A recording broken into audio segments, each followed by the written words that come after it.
Tout comme les pays situés au bord de l'océan Atlantique, les côtes togolaises sont jonchées de cocotiers.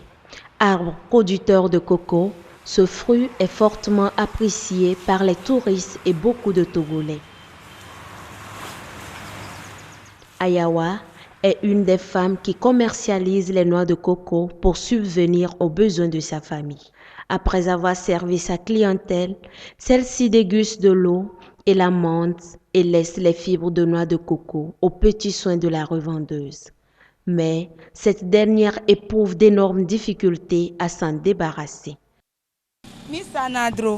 Le moto.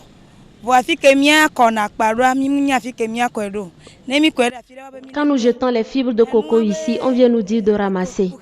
Quand ils finissent de boire et ils mangent l'amande, nous jetons le reste. Mais nous avons des difficultés. On nous renvoie de ne pas jeter ça ici.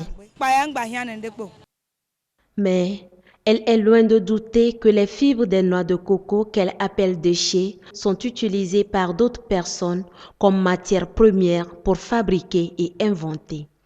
Ayikwe Atayi, un inventeur togolais qui a fait ses études en Europe, vient de mettre au point une nouvelle technique de construction et de confection d'objets tels que les sièges de repos traditionnels, animaux de reconstituer en sculpture, les bardeaux et palissades. L'invention la plus poignante de l'homme jusqu'à aujourd'hui reste la pirogue de rivière.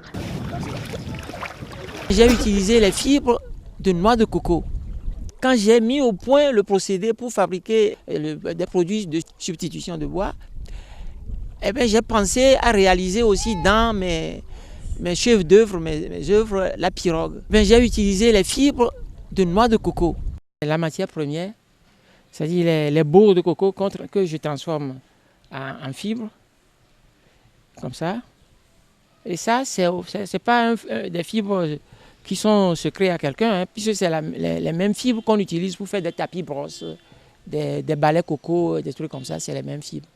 Moi, j'ai eu l'idée de l'utiliser autrement, pour que ça soit consommé en quantité.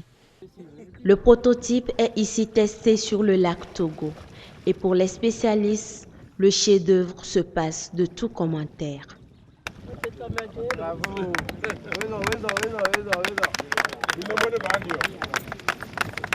Pour la pirogue, c'était bien, c'est très bon.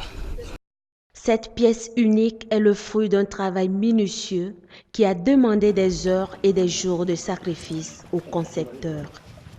Ça n'a pas été facile que les jeunes sachent que quand tu commences quelque part, au moins va jusqu'au bout. On dira que tu as passé ta vie à faire ça au moins. Il faut être courageux et résistant dans toute décision. À l'heure où l'humanité tout entière se mobilise contre le réchauffement climatique, causé entre autres par le déboisement, cette nouvelle méthode va substituer le bois. C'est les fibres de noix de coco qui se produisent sans aucun dégât écologique. Quand ils récupèrent ce qu'ils veulent, ils jettent quelque chose que moi j'utilise pour produire, pour remplacer le bois.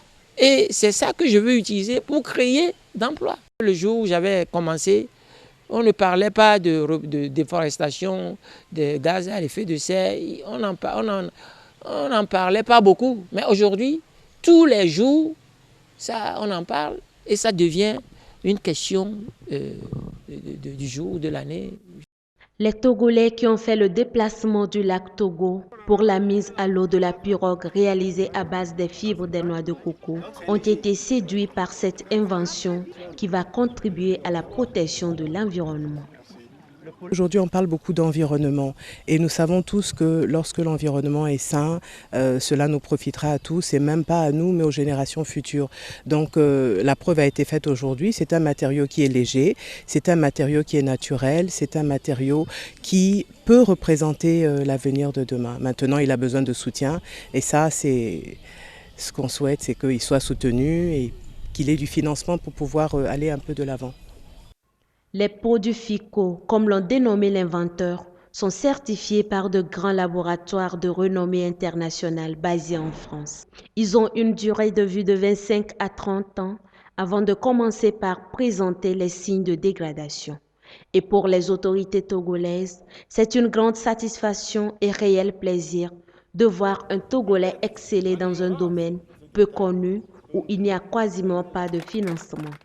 Par l'occasion, le représentant du ministre de l'Environnement et des Ressources forestières a relevé le désir et l'engagement du gouvernement à soutenir ces talents artistiques. Les activités de cette association contribuent à freiner la coupe anarchique des arbres pour faire les pirogues. La politique que mène cette association s'inscrit dans la droite politique de ce que mène le gouvernement.